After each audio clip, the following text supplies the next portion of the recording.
Hello YouTube. Today we're focusing on a very simple pattern and we want to know whether or not this is going to hold. All we're talking about is the daily higher low that is forming on the SPY or the S&P 500. This week is going to be jam-packed full of earnings, data points, and there is a lot of bear motivation. So the fact that we are continuing to stage daily higher lows tells me everything I need to know. Going back to July 20th, the first day where we back tested the 50 DMA, the low is 391.03. The next day, 391.63. The day after that, 392.75. Today's low, 393.21. We are staging roughly 50-cent higher lows every single session over the 50 DMA with an uptrend, and that is bullish. What is missing? Volume. I am very aware that volume is missing, and the reason why I'm discounting it slightly is just because of the quality of the buying we have seen going back to our yearly low on June 17th, and just looking at whether or not we've closed higher or lower than we opened on the sessions. Today we opened at 395.75, we closed at 395.71,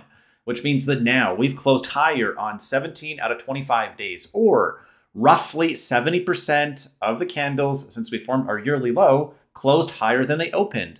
What are bear markets defined by? They are defined by strong opens and weak closes. Bull markets are defined by weak opens and strong closes. So since we formed our low of the year and they've been accumulating, we are staging higher lows over the 50 after stopping to go down, and now we're starting to go up. And they have been accumulating for quite some time. Now what I want to focus on next is actually the motivation these bears had going into today. So what I want to look at here is going to be actually a thread that I laid out going into the final hour in our Slack group. Encourage you to click on the link in the description if you want to find out more. But I've personally been waiting for today's close to decide what stocks are doing.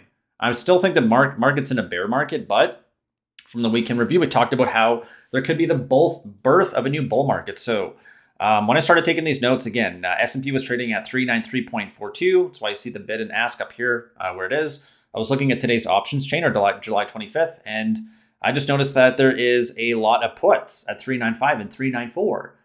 It was building up for a large part of the day, and what I wanted to see was whether or not we were able to actually hold this area. What I talked about here is a daily higher low that is holding. I expect a bounce off 393.1.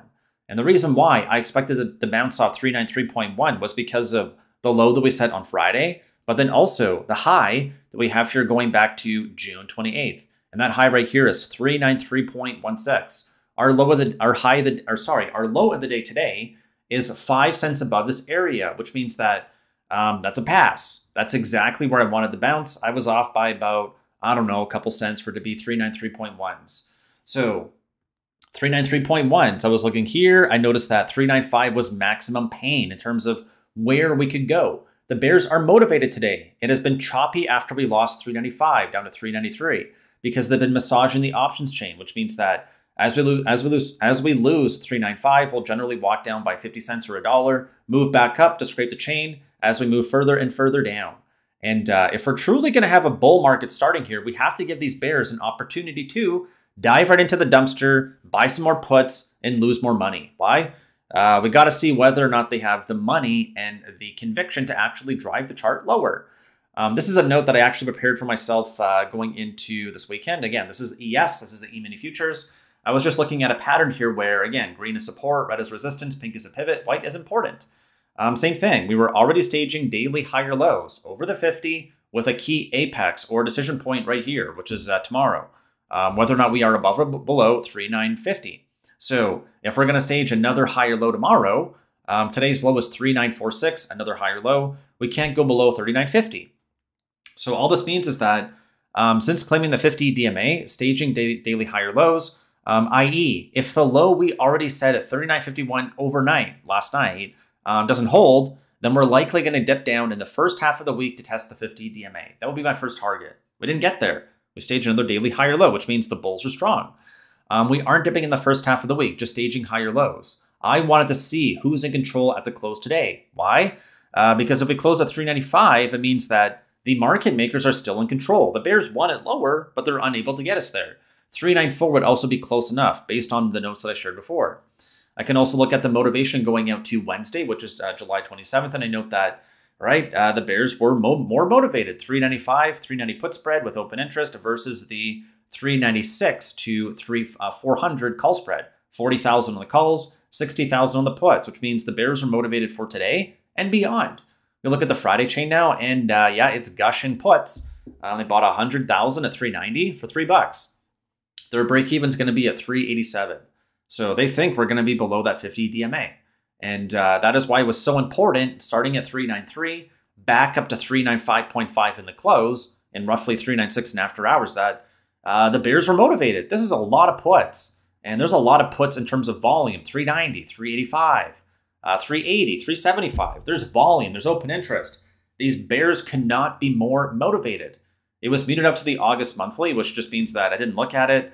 So the note here says that if we close below 394 today, the Bears want it and they are winning the payout. They are motivated not just for today, but at least until this Friday in a big way. Why? Man, look at these puts here at 390, right? Huge, huge. So buying 100,000 for Friday today, they think this is the short-term top, but have yet to stage a daily lower low. Let alone lose the 50 DMA. We're trending up. We bounce almost perfectly off the uptrend.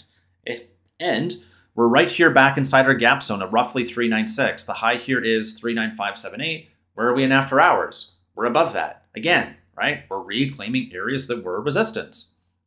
So the reason this is important is because this is the evidence I wanted to see to be bullish into the later part of the week. After we know the health of the back test, we can compare sectors and single stocks, i.e., if the Niagara wants to flow bull, but bears are motivated, it just means they're going to get squeezed. And that's how we can get that oversized move higher. We have to respect the current flow of Niagara, which means it's bearish, but watch for the motivation.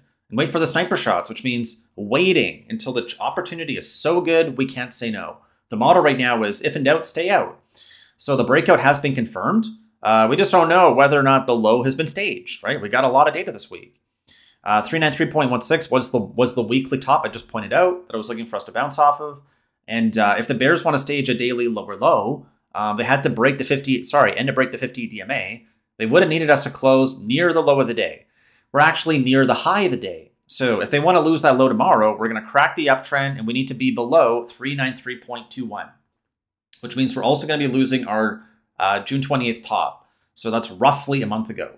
So as we continue the story here, the reason why I could see the Bears being short into the close today and not waiting until tomorrow is that they might think that this is going to be the top.